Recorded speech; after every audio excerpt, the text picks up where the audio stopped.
Bueno, pues ya estamos con todos ustedes y para mí es un auténtico placer pues los invitados que tengo hoy. Por una parte, como siempre, Ana Cutropía. Hola, feliz semana y feliz lunes. Ella que siempre viene con sus buenas intenciones y sus por lo pensamientos menos traigo positivos. Buenas intenciones, luego ya veremos por dónde termina. Por cierto, que tenemos por ahí pendiente una comidita entre todos de buena mañana, ¿no? Sí. Me deben una tarta y no miro a nadie. ¿Ah, sí? ¿También te deben una tarta? A mí me dijo alguien que me iba a hacer una tarta buenísima y vamos, que yo a un dulce no le miro. Bueno, mal. esa persona a mí me debe un par de pulpos, porque además de ser pastelero, es buceador, ¿no? Sí, se va a ir con alguien por que cierto, está que ahora aquí. hablo con Alberto de eso. Se va a ir con alguien que está aquí a ver delfines en cambio de tiburones, pero bueno. ¿Tú vas a ir a bucear con él, Alberto? Sí, él me ha dicho que me va a llevar, que es un experto y yo estoy loco Es verdad que es un por ver experto, las profundidades de esta zona, claro que sí. Es cierto. Tráeme el pulpo tú. Trae tú el Tendré que pulpo, traerlo yo, él ¿verdad? prepara la tarta y nada, yo pongo la casa, no hay problema. Todos le pedimos al Pues pobre, sí. todos le pedimos. Bueno, pues es verdad que tenemos pendiente, estamos organizando una comida de todos los compañeros y colaboradores de Buena Mañana, que por cierto, Alberto, te invitamos también, por supuesto. Muchas gracias. ¿Que se va a hacer cuándo? El día 28 de marzo, creo. El día que es, 28. Mira, tú estás más que yo, ¿eh? Estás al día. Sí, bueno, yo recibí esa noticia y dije, algo súper guay. Muy bien. Pues vamos a hablar con Alberto Cerrada. Lo vamos a tener. Ha dicho alguien esta mañana que casi que lo vamos a tener en plantilla, ¿no? Porque está hoy con nosotros para hablarnos de atención domiciliaria, ayuda domiciliaria, y mañana estará con nosotros para hablarnos de esgrima, que es otra de las facetas que tiene pues Alberto Cerrada. Unas con C, cuando está de doctor, y otras con Z, cuando practica el esgrima, que me ha llamado mucho la atención, Alberto. Sí, es verdad. Cuando hablábamos del equilibrio un poco entre todas las posibilidades que uno tiene de realizar cosas en la vida, yo creo que la parte deportiva es muy importante, la parte artística, que es la que yo desarrollo pues, con la esgrima, la parte intelectual, que es lo que tiene toda mi faceta como médico, y luego la parte sentimental también, toda la parte más de sensaciones, de sentimientos, que también me la da pues ambas cosas, la verdad. Estás en contacto continuo tanto con tus alumnos como con tus pacientes. Ana, yo no sé si a ti te pasa, pero a mí me cuesta un poquito sacar a Alberto de esa faceta de médico en la que la conozco y meterlo en la otra faceta. Mira que a través de la televisión he tenido la oportunidad. Para nada, porque es que creo que Alberto, y no lo digo porque está él delante, creo que es una persona que transmite buen corazón y eso hoy en día es muy difícil. O sea, da igual la ropa que se ponga, él sigue siempre... Dentro de nuestro mundo hablamos del alma y Alberto transmite un alma serena y eso da igual que sea de zorro o que sea de médico, da exactamente lo mismo. Muy bien. Bueno, pues muchas gracias por tus palabras, Ana. Pero es lo que siempre te lo he dicho. Sí. No, antiguamente los hombres, digamos, del Renacimiento, etcétera, pues cultivaban muchas de las posibilidades que tenemos tan grandes de hacer muchísimas cosas. Eran siempre poniendo, alquimistas. efectivamente, poniendo todo el alma, como decimos, en lo que haces, pues perfectamente puede ser compatible una cosa con otra. No Nos hemos debido conocer en algún castillo medieval y esa época alquimista. Yo estaría por ahí metida con las hierbas y todas esas cosas y estaríamos, seguro que nos conocíamos en otra vida pasada. Puede ser. Yo trataba de cuadrarlo un poquito y lo de médico y por otra parte lo del esgrima bien, pero el otro día cuando escuché que le decía a Bola que se iban a bucear, claro que luego lo relacioné con el tema de los animales acuáticos, porque él trabaja también con los animales, con los delfines, entonces creo que por ahí te viene esa afición, ¿no? Sí, yo he sido un enamorado del mar desde siempre, a pesar de ser de Salamanca. Yo siempre ha sido mi idea y mi sueño vivir cerca del mar y por fin lo he conseguido aquí en Sabinillas, viviendo aquí al ladito. Tengo el mar pues muy cerca, tengo mi casita en primera línea de playa y el mar pues me produce mucha calma, mucha tranquilidad. Y luego bueno, los días como hoy un poquito menos, sí, ¿no? La verdad que, pero eso es bonito también, verlo cambiar, así es como un cuadro diferente cada día cuando te levantas. Y entonces la parte de la hidrología médica, una parte es la talasoterapia, todo el tema del tratamiento con agua de mar. Luego tuve la oportunidad de ser director médico de centros de talasoterapia, con lo cual el mar ha estado muy cerca en mi faceta profesional y luego personal también. Y los delfines vienen del mar, no podemos olvidar que es parte de la talasoterapia, con lo cual está todo como muy conectado, muy una cosa con otra. Eso es. Bueno, pues hoy nos vamos a esa parte en la que si tocamos tierra y la tocamos bien porque hay que tener los pies bien puestos sobre el suelo para hablar de lo que les vamos a hablar porque no es ninguna tontería. Ana, esta tarde se presenta en tu centro, en la Trinacria, ese curso de atención domiciliaria. A las 6 de la tarde lo vamos a presentar, ahora Alberto va a explicar todo lo que vamos a hablar y demás, y vamos a hacer un acercamiento y también es una tarde para que yo invito que no solo la gente que quiere hacer luego una formación, sino el que se encuentre en una situación actual en su casa en el cual oye, Bola, esa foto parece que soy el Papa, saludándote desde la ventana. Perdón el inciso, pero no lo había visto, me parece el Papa. Saludando a Ana desde el centro. Es que me estaba saludando él desde ahí arriba, directamente. No, esta tarde yo, de verdad, y lo digo en serio, parezco el Papa, se nota que soy italiana, ¿verdad? Pues me veo en el Vaticano ahí diciendo hola.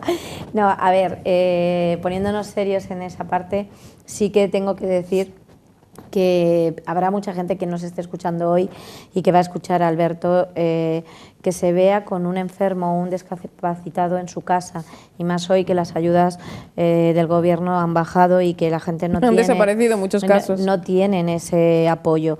Entonces yo invito a que esta tarde se acerque cualquier persona que viva esa circunstancia, porque estoy segura que Alberto, y en la parte que me toque a mí, le vamos a dar una orientación o una ayuda, que es lo que queremos, no es otra cosa. También es una salida profesional, ¿no, Alberto? Sí, efectivamente. Lo primero es informar. Yo creo que hay bastante falta de información a la hora de determinados cuidados que hay que dar a los pacientes o a las personas de determinada edad o discapacitados. Entonces sí que es una buena oportunidad para conocer. Entonces, desde el punto de vista más médico, que es mi caso, pues no tengo ningún problema en comentar pues, ciertas facetas, ciertas posibilidades que podemos tener de tratar a este tipo de personas. Entonces, creo que es un momento muy bueno, es una oportunidad idónea pues, para conocernos todas las personas que están interesadas, que o tienen esa situación actual o se quieren dedicar, como bien decías, en un futuro a tratar profesionalmente a estas personas, que es una salida magnífica y muy maravillosa en muchos sentidos. Además, muy gratificante, ¿no? Efectivamente, sí que yo creo que el trabajar con personas mayores, un minuto que tú les das, lo que ellos te dan a ti pueden ser años o puede ser una sabiduría, unos conocimientos que no caben en una mera conversación, va más allá. Si nos tuvieras que esquematizar este curso, ¿cómo va a ser? Bueno, lo primero que tenemos que aprender es un poco de fisiología, es decir, cómo va reaccionando un organismo, cómo va envejeciendo fisiológicamente. No es, como decíamos, una enfermedad, una patología al envejecer, sino son cambios naturales y que son inherentes al ser humano. Entonces sí que ese proceso de envejecimiento lo debemos de conocer. Debemos de conocer también cuando se inician los primeros síntomas o signos de algunas patologías, de algunas enfermedades, síndromes geriátricos. Es bueno ese momento porque ahí se puede hacer bastante prevención o hacer que no vayan a más ciertas enfermedades. Entonces también es una forma de detectar patologías que están en un estadio inicial para poner su tratamiento o aquello que sea necesario. Y luego ya cuando las patologías están establecidas ya, pues cuáles son la mejor forma de tratarlas y todo lo que rodea un poco al cuidado de estas personas. Uno de los grandes problemas quizá que tienen las personas de la tercera edad es cuando empiezan a tener demencia senil, ¿no? Sí, lo que llamamos nosotros el deterioro cognitivo, que hay de varios tipos, puede ser vascular, porque llega menos sangre a ese cerebro, o también puede ser degenerativo, porque las células, las neuronas, empiezan a degenerar, y puede haber un mixto también. Entonces sí que son diferentes cada uno de ellos, y a veces tienen sintomatología o signos diferentes. Hay diferente tratamiento también para cada una de ellas. Entonces, por ejemplo, el detectar estos primeros síntomas, estos primeros avisos, luces de alarma, alertas que nos puede dar una persona de que puede estar empezando a desarrollar ese deterioro cognitivo, ese Alzheimer, esa demencia senil, como se llama antiguamente, pues sí que es muy importante conocerlo para ayudarle. Y en una primera fase también para que la persona que lo puede estar padeciendo, empezando a padecer, entienda también lo que le está ocurriendo y bueno, pues de alguna manera se mitiga un poquito la sensación que se puede tener de ansiedad, de depresión por estos síntomas. Es una enfermedad muy cruel tanto para la persona que lo padece como para el familiar, y saber cómo afrontarlo debe ser importante. Sí, la verdad que sí, es una enfermedad degenerativa que, bueno, con un buen tratamiento y con unos buenos cuidados sí que podemos intentar que se establezca o se estabilice en un determinado estadio el máximo tiempo posible, sí que se pueda alargar estadios iniciales, con mucha psicoterapia, psicoestimulación, una serie de hábitos saludables. Las asociaciones de enfermos de Alzheimer y familiares, etcétera, están haciendo un muy buen trabajo de esta manera. ¿Y hay tratamiento farmacológico para este tipo de enfermedad? Sí, hay tratamiento, anticolinesterásicos que se llaman, que lo que intentan es esa sinapsis entre neuronas, pues que esa conexión siga siendo fluido, se mantenga viva el máximo tiempo posible.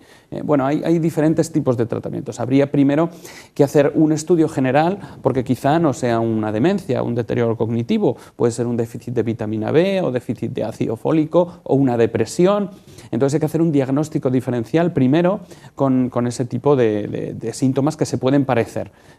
Y luego, una vez ya pues, que se han descartado ciertas patologías, con una serie de pruebas diagnósticas, con escáner, TAC, etcétera, podemos ya determinar que probablemente sea una enfermedad de Alzheimer y poner tratamiento. Muchas veces, Alberto, hablabas de que se puede confundir con otras enfermedades. Me imagino que cuando encontramos a esa persona mayor que convive con nosotros día a día, que está ausente, que quizá no responde a los estímulos como lo hacía pues habitualmente, podemos pensar que está entrando en este tipo de enfermedades y quizá no sea eso, ¿no? Sí, efectivamente, un déficit de vitamina B, por ejemplo, hace que las neuronas, que los canales neuronales vayan más lentos, etcétera, y aportando un poquito, por ejemplo, de esta vitamina, pues podemos conseguir que esta persona esté normal como siempre.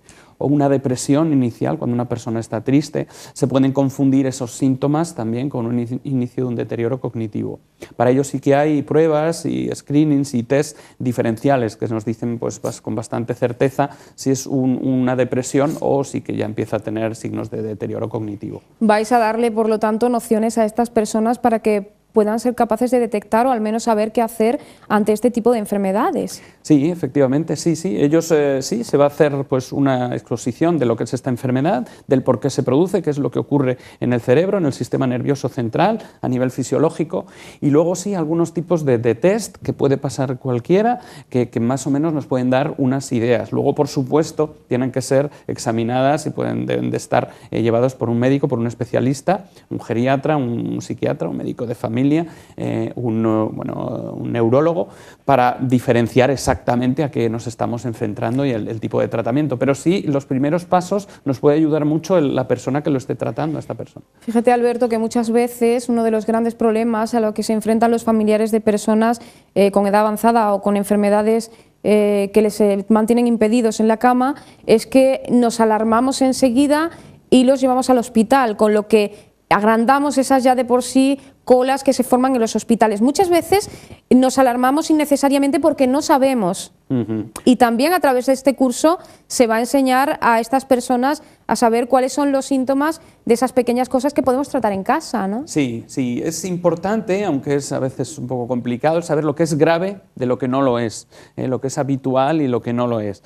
Entonces sí que podemos diferenciar de alguna manera cuando tenemos pues, un síntoma o una llamada de urgencia inmediata que requiere un ingreso hospitalario o ser visto por un especialista. En cambio, hay otras situaciones que a veces si conocemos un poquito a esta persona y conocemos la patología o de lo que estamos hablando, el síndrome geriátrico del que estamos hablando, puede tener su cuidado previo que se puede hacer a nivel domiciliario. Lo que hablábamos de la ayuda domiciliaria es muy interesante. Las unidades de ayuda a domicilio que se han creado en muchos hospitales precisamente es para lo que estás comentando. El evitar ingresos que a lo mejor no son tan necesarios y el pues, llevar también a un paciente, una persona de su hábito habitual, de su lugar donde él está, a un hospital, etcétera, puede ser pues, muy disruptivo y puede ser algo problemático. Efectivamente, sí. Por ejemplo, personas que inician su deterioro cognitivo, el cambiarnos de ubicación de persona que le va a tratar, que no sea familiar, etcétera, sí que les pueden alterar bastante, pueden crear incluso lo que se llama un síndrome confusional agudo, que cuando lo ingresan la primera noche o las primeras noches que está en un hospital, diferente a su domicilio habitual, pues pueden crear una agitación, un nerviosismo, incluso a veces agresividad, que eso es lo que se llama un síndrome confusional agudo y que algunos de los pacientes, de las personas que nos ven, lo pueden haber detectado cuando han ingresado a algún familiar que hayan podido tener.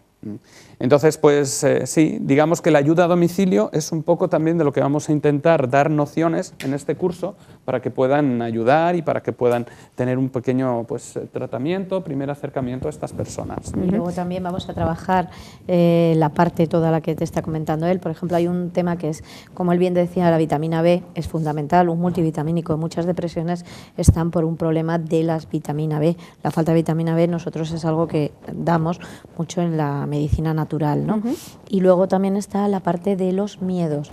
La persona cuando empieza, y esto Alberto estará conmigo, una persona empieza a sentir que no es capaz de por sí mismo hacer cosas, empieza el miedo al ser abandonado, el miedo a no valerse por sí mismo. Ahí entramos dentro. Es un miedo normal, ¿no?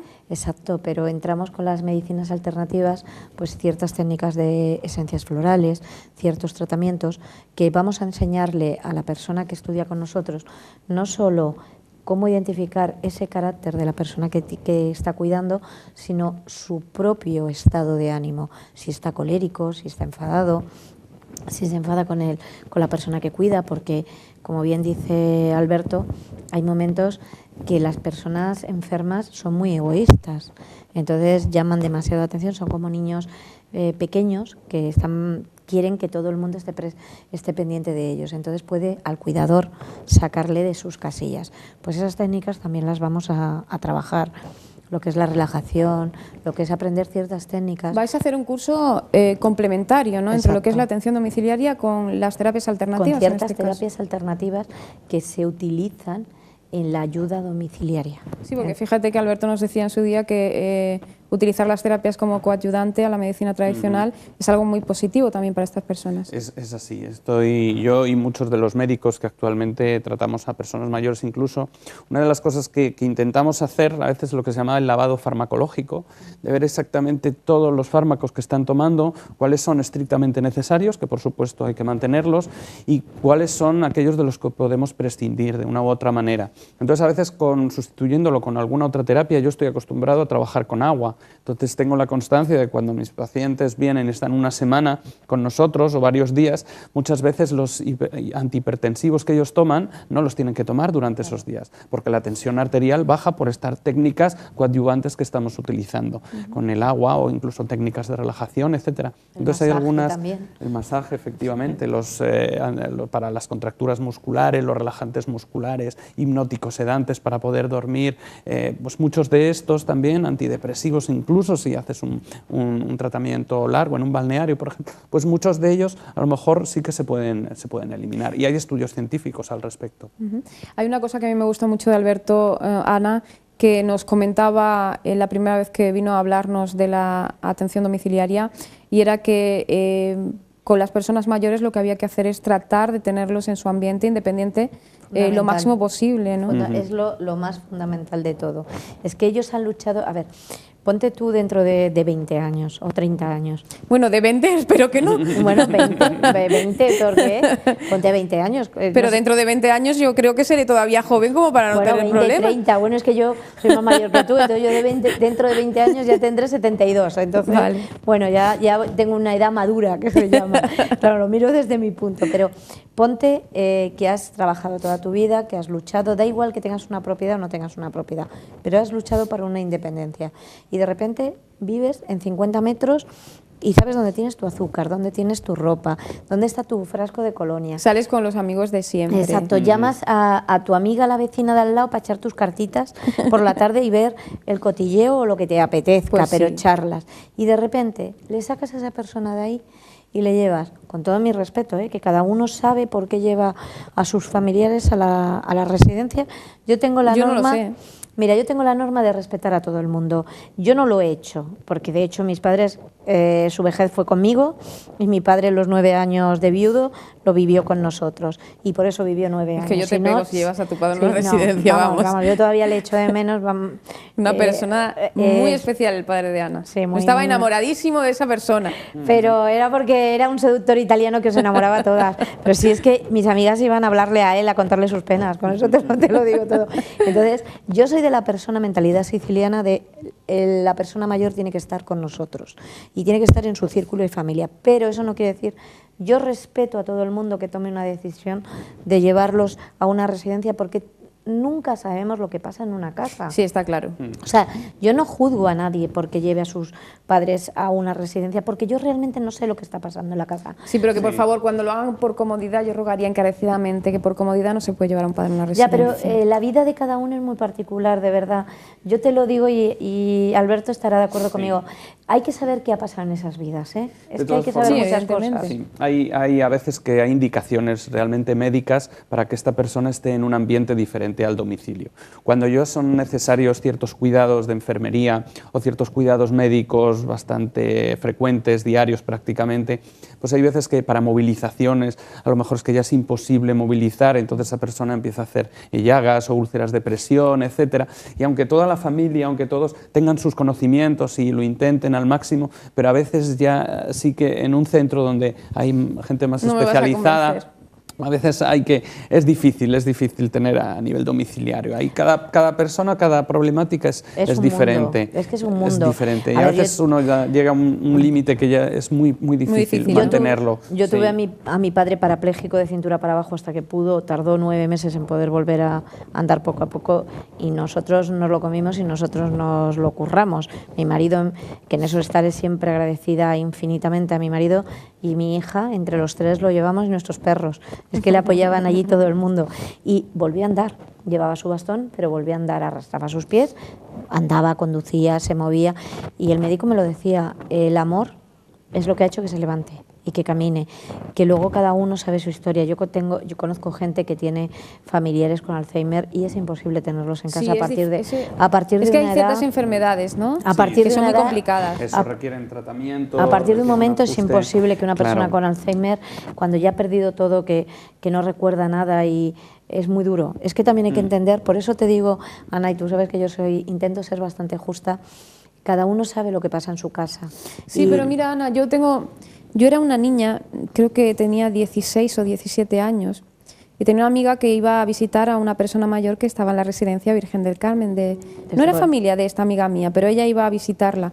Y yo recuerdo una vez que fui con ella a acompañarla, y si tuvieras la tristeza que yo vi en los ojos de esa señora cuando me dijo que tenía varios hijos y que ninguno iba a verla, yo eso no lo puedo entender. Pero eso queda en la conciencia de cada uno. Sí. A ver, yo creo que, y creo que realmente Alberto es el que más sabe.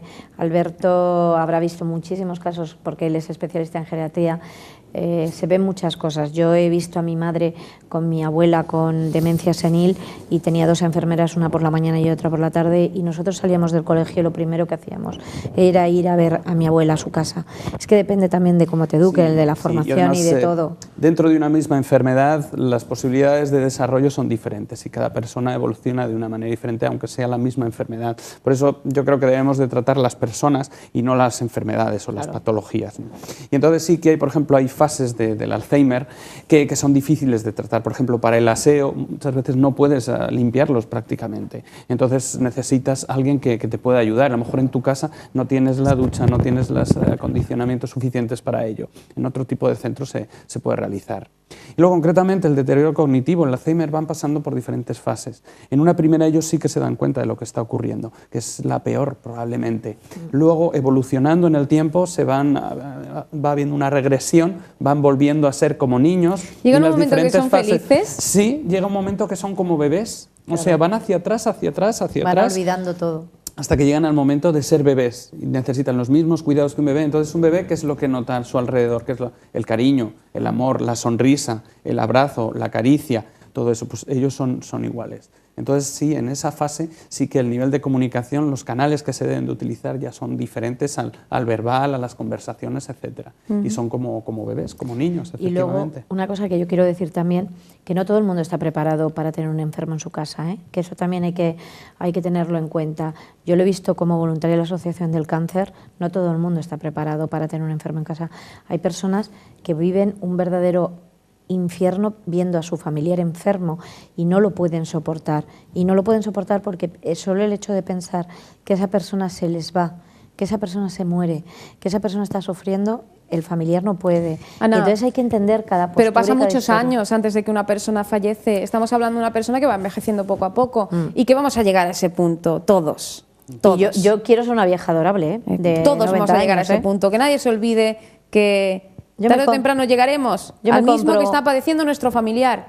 Y que quizá, quién sabe, si en tu casa ven que tú acabas llevando una residencia por comodidad. Digo que hay otros casos que son totalmente distintos. Pero hay que entender cada historia.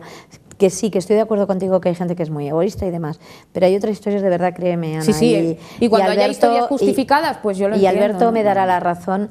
Hay situaciones que de verdad, yo me he encontrado con gente que adora adora a sus padres, los adora, pero verles sufrir no lo puede soportar, es que no lo puede, es que se cae, se destroza, no puede verlos sufrir. Sí, también es cada persona es un mundo. Que pensar también en el cuidador principal, en las personas que lo cuidan. Es decir, que esas personas también tienen que tener sus momentos de relajación para desarrollarse, para tener su vida, porque si el 95-99% de tu tiempo lo dedicas a cuidar a una persona, pues pueden también empezar a tener su propia patología, en eso estoy totalmente de acuerdo, problemas. ¿no? Que hay una fase de oxigenación. De cuando se trata, además, con estas personas, que se llama Cuidar al Cuidador, ¿no? Que era un programa especialmente pues, para ayudar a estas personas y dejarles un poquito de oxígeno, como decía Ana, que yo creo que sí que es cierto, porque padecen muchísimo estas personas que están constantemente todo el día, 24 horas, con estos enfermos. Es el enfermo paralelo. O sea, una cosa es el enfermo que tú cuidas y otra cosa el cuidador.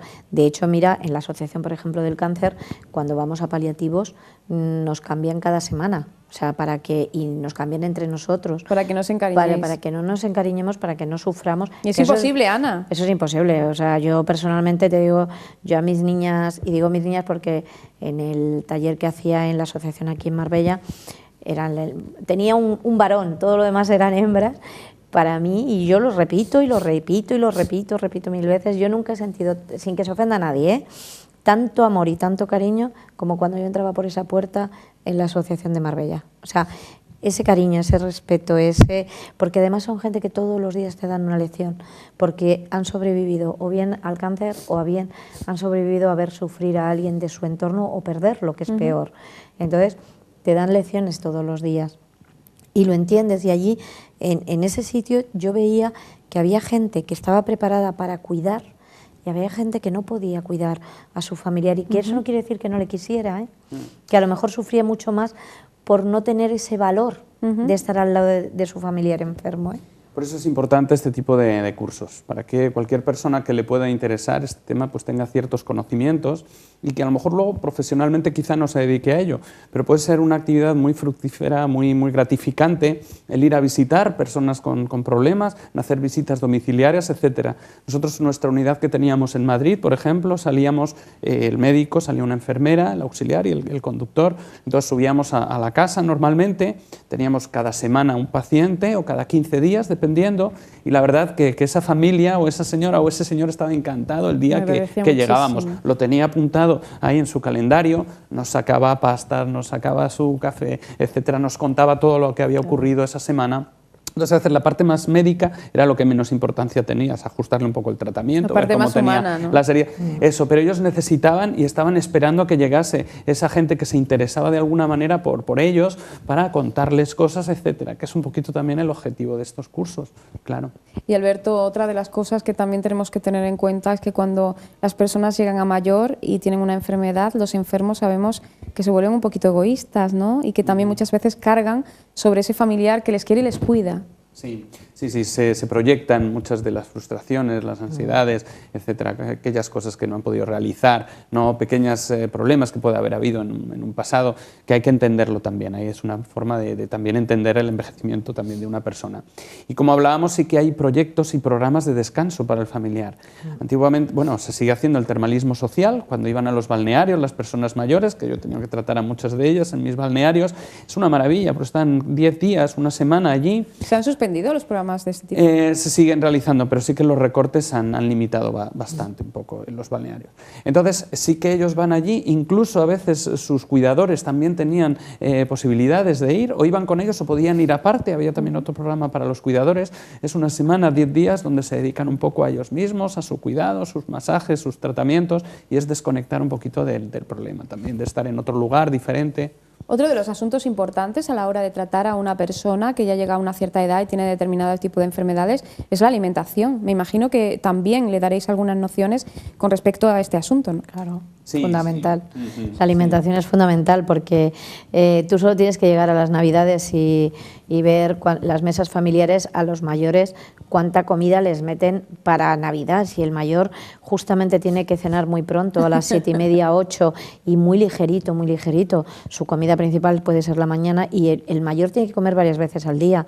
Primero porque está el problema de la dentadura, hay un sedentarismo, que por otro lado no lo hay. Hay que animarles a que anden también, ¿no? Bueno, pero hay mayores que nos dan lecciones a nosotros de deporte. Bueno, ya te digo. Y luego hay otros que, bueno, porque la mayoría no goza de eso que hablamos, de esa libertad de salir, entrar, y más hoy en día que se han vuelto nuestros niñeros, ¿no? Que nos cuidan a los niños. Que nuestros niñeros y el soporte económico de muchas familias. Exacto, ¿no? Cuando supuestamente iban a ser libres, ahora tienen la carga no solo del hijo, eso de que han ganado un hijo, una hija y toda la familia. familia, el perro, el gato y todo el mundo, pues les suele pasar. Entonces la alimentación es muy importante, una alimentación equilibrada, que para eso el doctor siempre está en la marca de qué patología tiene, porque no es lo mismo un diabético que una persona que tenga un problema cardiovascular o una persona que tenga una artrosis. Hay que ver. Ahí es lo único que podemos diferenciar, Alberto y yo, en la alimentación, porque tú sabes que la alimentación naturista, nosotros lo que es los lácteos y derivados, lo que es el cerdo y derivados y el trigo y derivados y los azúcares, los quitamos. Entonces, quitamos esa parte porque está demostrado una serie de cosas. Está la leche de oveja, la de cabra, están las almendras, las espinacas, que tienen mucha vitamina C. O sea, lo utilizamos desde otro ángulo, pero siempre con una alimentación equilibrada para la parte de la persona, ¿no? Sí, la nutrición es muy importante, como muy bien decías, dependiendo de la patología, lo que hay que eliminar, lo que hay que evitar, lo que hay que tomar con moderación, etcétera. Una parte muy importante es la hidratación también, el agua, que muchas veces nuestras personas mayores no toman, en verano también. El verano además es muy complicado, tenemos que tener en cuenta que con las olas de calor son las personas pues que sufren mayores desequilibrios y hay gente incluso que ha muerto, ¿no? Sí, en verano siempre hay algo de alguna persona, y no solo en el agua lo que beben, la piel. Hay que trabajarles la piel con la aromaterapia, unos aceites que le quiten esa sequedad, esas heridas de piel. O sea, también introducimos un conocimiento de ciertos aceites en el que la persona mayor pues se huele bien, se siente bien, la piel la tiene más hidratada. Y en la alimentación, por ejemplo, nosotros desde la parte naturista trabajamos mucho lo que es la alimentación de la felicidad. Hay alimentos que es el colorido en la mesa y entonces pones la alimentación de una manera determinada que hace que la persona le entre por los ojos. El color, alimentos que son específicos para el cerebro, entonces si hay un desgaste del cerebro utilizamos ciertas alimentaciones determinadas para que ese cerebro funcione mejor. Entonces utilizamos, como decía Hipócrates, la alimentación como la curación, como el mejor producto curativo. Entonces con esa dieta ya le estamos dando, si está depresivo, le vamos a meter una alimentación que le suba el ánimo. Si es una persona que tiene problemas de huesos, pues le vamos a poner una alimentación que le ayude y que se sienta bien, que se sienta. Y luego hay un punto desde nuestro punto alternativo que es las suprarrenales, y eso Alberto estará conmigo. Siempre hablamos de los riñones. Los riñones es fundamental en la persona mayor, porque el riñón son los miedos y la pareja. Pierden su pareja y están con miedos, y las suprarrenales son importantísimas porque es donde está el estrés, el agotamiento, el cansancio. O sea que yo creo que los dos hacemos un tándem que mezclamos una cosa con otra y bueno, se trata de ayudar. Sí. A veces, por ejemplo, nosotros desde Madrid hicimos un estudio muy interesante sobre centenarios, personas de más de 100 años. Entonces íbamos a los diferentes pueblos donde había personas que tenían ya... Sí, para intentar estudiar un poco por qué llegaban a esa edad y además con una calidad de vida fantástica. Y bueno, tuvimos unos resultados interesantes y yo personalmente me encanta el tipo de vida que se realiza en ese tipo de pueblos, o como aquí también, en Manilva, en Sabinillas, en Estepona. Calidad de vida. Efectivamente, yo observaba mucho cuando iba al pueblo de mis abuelos en Guadalajara, en Pradena de Atienza, cuál era la actividad habitual de mi abuelo o de mi abuela. Entonces se levantaban relativamente pronto, caminaban hasta sus huertas, bebían agua de la fuente, bebían agua del río, comían algo a mitad de mañana, trabajaban un poco, extraían pues, del campo los tomates, lo que fuese de temporada, cuando volvían hablaban con sus compañeros, con las otras personas del pueblo, tomaban algo en el bar, un poquito de vino, etcétera, iban a casa, comían lo que ellos habían recogido, un poquito de esto, su carne, etcétera, por la tarde echaban su partida también para estar psicológicamente activos, daban un paseo por la tarde, volvían a tomar algo, iban a regar, etcétera, y luego por la noche se bañaban en el río. Claro. Entonces, ese tipo de vida que ya hemos olvidado, yo creo, en las ciudades, en las grandes ciudades, etcétera, son ciertas cosas que deberíamos ir retomando. Ese tipo de actividad, calidad de vida, la forma de alimentarse, de nutrirse, de hacer ejercicio físico, de relacionarse con el resto de personas. Hablar. Las personas mayores tienen que hablar, no se les puede decir, oye, ya estás otra vez con la batallita del año pasado. Le tienes que dejar hablar, le tienes que siempre te va a enseñar algo nuevo. Pero sí es muy interesante, además, escucharles. Mira, mi suegro tiene 94 años y ya tiene esa parte que pierde la cabeza, hay momentos que se desorienta y demás. Bueno, yo cuando me ve, mi hija y yo tenemos el mismo tono de voz, nos parecemos muchísimo, entonces a veces me ve a mí llegar y me dice, hombre, ya estás aquí. Y a veces llega mi hija y le dice, hombre, ya estás aquí, ¿no? No sabe muy claro quién es de las dos en un momento dado, luego nos identifica. Y él siempre me cuenta lo mismo, o sea, yo me siento al lado de él y él me repite siempre la misma historia. Yo me levanto, me voy a la cocina, vuelvo, me siento y otra vez. Y yo le escucho. Y su mujer y mi hija me dice, mamá, gracias por enseñarme a tener paciencia porque hago lo mismo que tú. Mi cuñada se pone de los nervios, empieza a pegar chillidos, gritos, no sé qué, y me dice siempre él, ¿cuánto grita, Mari Carmen? ¿Cuánto grita? Tú eres más tranquila. ¿Por qué? Porque él necesita expresar. Y a mí que me cuesta, escucharle 4 veces la misma historia de cómo conocía a su mujer, cómo se enamoró, cómo se casó, sus hijos y demás. Y al fin y al cabo es la historia de la vida de mi hija. Claro. Pues la aprendo. Y otra cosa, de lo que también se queja mucho las personas que cuidan a las personas ancianas, es que duermen muy poquito. Y es que hay que tener en cuenta que sus necesidades de sueño son mucho menores que las nuestras. Es que cambian. Sí, normalmente son necesarias menos horas de sueño para regenerar un poquito el cerebro. Cuando se tiene una actividad más intensa, etcétera, pues necesitamos más tiempo para descansar, ¿no? Nuestro cerebro para desconectar. En cambio, sí, cuando llegamos a determinadas edades, hay problemas de insomnio de diferente tipo. De conciliación, que te cuesta llegar a dormir, de mantenimiento, los despertares frecuentes en mitad de la noche, que algunos pues, con determinados problemas Yo creo acompañan. Que tengo 90 años, ¿eh? Pues hay algunos, por ejemplo, con deterioro cognitivo que deambulan por la casa, abren cajones, etcétera. Bueno, se asocian con otro tipo de problemas. Y luego los que se levantan muy pronto, no solo pueden dormir 3-4 horas, enseguida ya. Entonces sí que hay que diferenciar el tipo de insomnio que es, porque sí que hay tratamientos y sí que hay posibilidades para mejorarlo. Desde luego una buena actividad diaria, un ejercicio físico, una psicoestimulación interesante es bueno para que estas personas descansen un poquito mejor. Y una cosa, hoy día... Cansarle como los niños. Sí, ¿no? Es que volvemos a los niños. Y esto os lo pregunto a ambos. Hoy día, en cada localidad hay un centro de mayores. Tanto las mujeres como los hombres tienen su cabida. Y yo creo que los cuidadores, en este caso los hijos o los nietos o quienes les cuiden, deberían fomentar que interaccionaran, ¿verdad?, con también personas de su edad, porque eso les va a ayudar mucho. Sí. Hay una parte que es lo que se llaman los psicogrupos de autoayuda, que se forman cuando se concentran pues, varias personas de cierta edad, en las cuales ven pues, que los problemas que ellos tienen son comunes al resto. Que a lo mejor mi dolor de rodilla es igual al de esta señora, incluso mejor, que esta señora necesita muletas y yo todavía puedo caminar. Entonces eso, claro, te va ayudando, te va fortaleciendo un poco, que lo que tú tienes tampoco es tan grave. Entonces los centros de día, por ejemplo, los centros de mayores, sobre todo algunos que están muy bien organizados, que pasan por la parte de fisioterapia, psicoestimulación, la parte artística, la parte del arte, todo esto es muy interesante porque van teniendo actividades periódicas, hablan unos con otros y con buenos especialistas y con buenas personas que les pueda gustar el tema, que trabajen con elí bien enfocados. Estos talleres son muy efectivos, muy productivos. Mira, es verdad que hablábamos de las manualidades, ¿no, Ana?, que les beneficia muchísimo. Me he recordado, bueno, yo he hecho muchas cosas en mi vida, pero a través de una fundación me vino a buscar en el año 2009, fue cuando lo hice. Durante un año iba a centros de mayores por la provincia de Málaga, en Málaga capital, en pueblos de alrededor de Málaga. Me llamaron para que les llevara lo que eran las terapias alternativas para técnicas y cosas que pudieran hacer.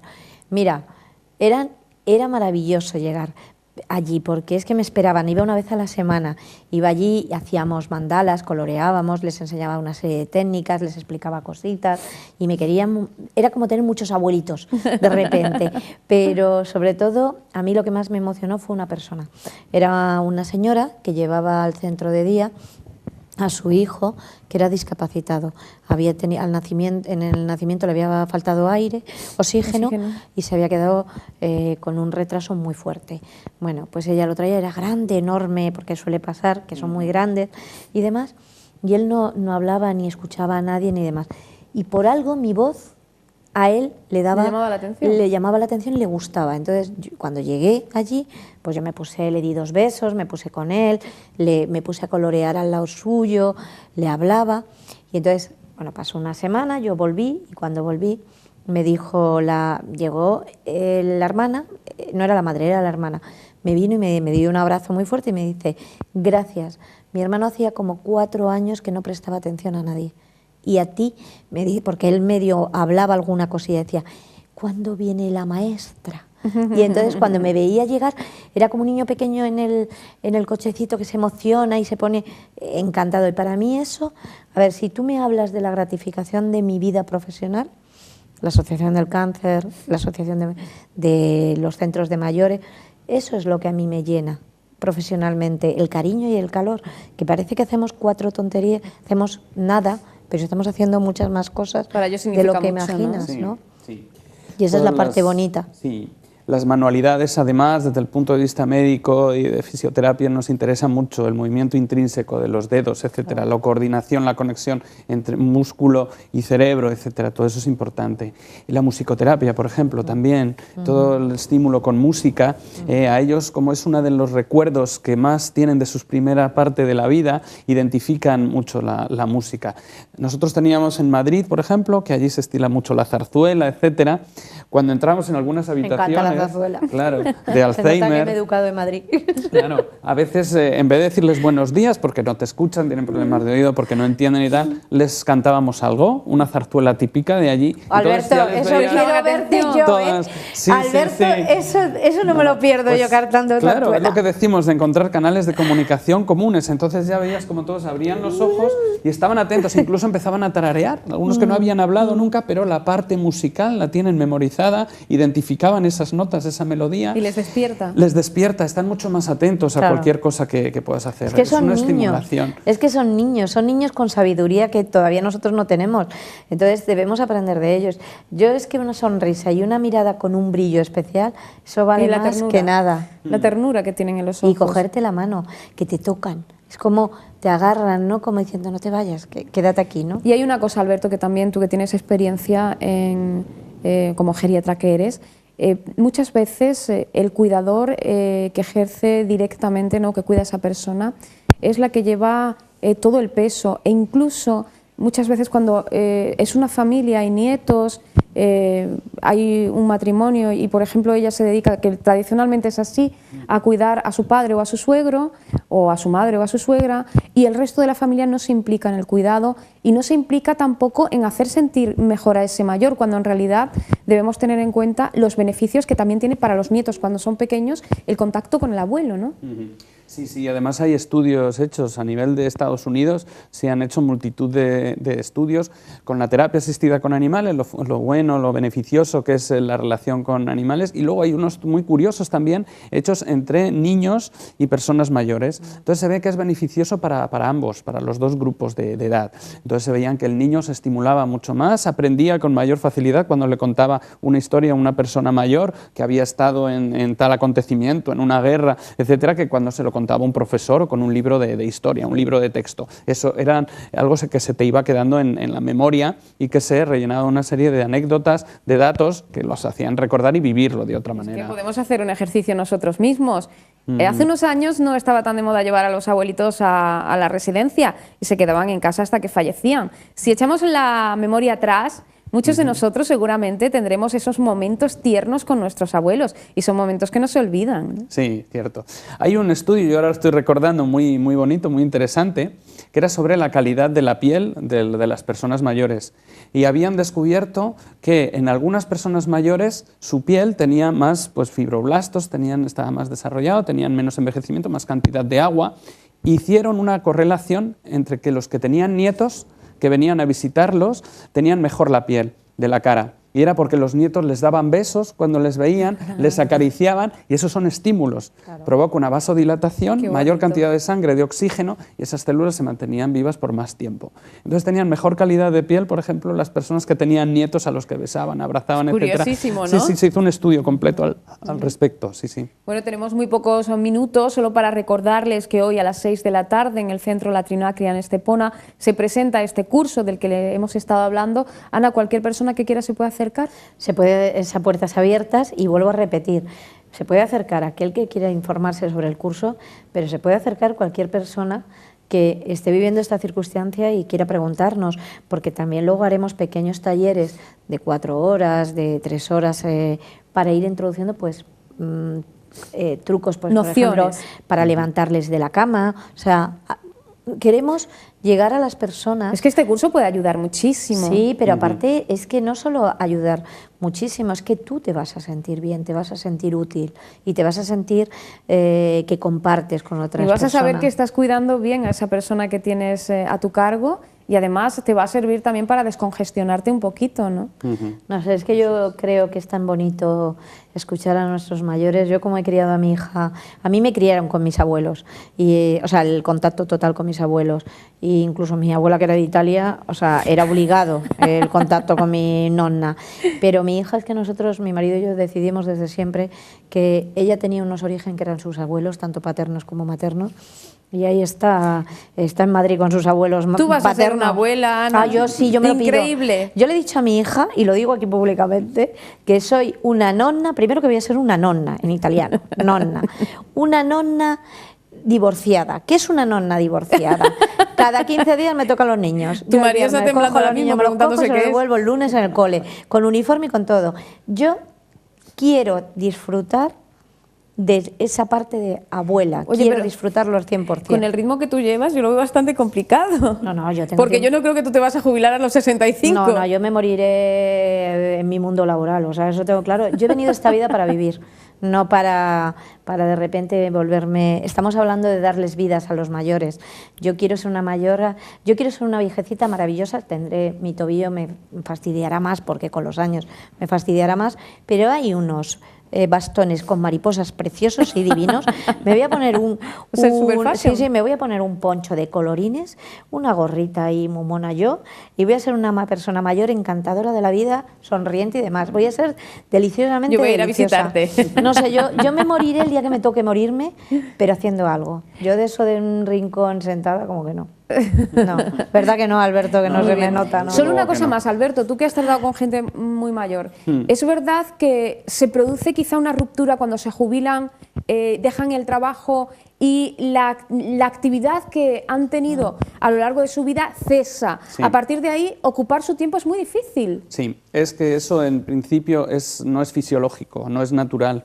O sea, una persona que ha venido desarrollando una actividad durante cierto tiempo, de la noche a la mañana no puede dejar de hacerla. Eso es contraproducente a todos los niveles, psicológico, físico, etcétera. Entonces, no, es algo que sí, que con la sociedad actual se ha fomentado, pero en los pueblos, como hablábamos antes, en determinadas zonas rurales, nunca ha sido así. Siempre ha seguido trabajando con menos actividad, etcétera. Y es un poco lo que hay que intentar también, que esas personas, a lo mejor es un buen momento para hacer cosas que nunca habían hecho antes, que les ha apetecido hacer siempre, y para poderlo fomentar. Pero también quizá, ya no tenemos tiempo, nos vamos a ir, sería un buen momento para que los que están arriba pensasen que quizá las personas que llegan a cierta edad tienen que ir desapareciendo del mundo laboral progresivamente, ¿no? Efectivamente. Y además deben dejarlos como grandes sabios en las empresas. O sea, una empresa que quita un gran sabio mayor está perdiendo el potencial de tantos años de crecimiento de esa empresa. Tienen que dejarlo como consejero. Sí. Como consejero en una empresa, como consejero en un negocio. Hay que darle vida. Yo he venido a la vida a vivirla hasta el último hálito de mi respiración.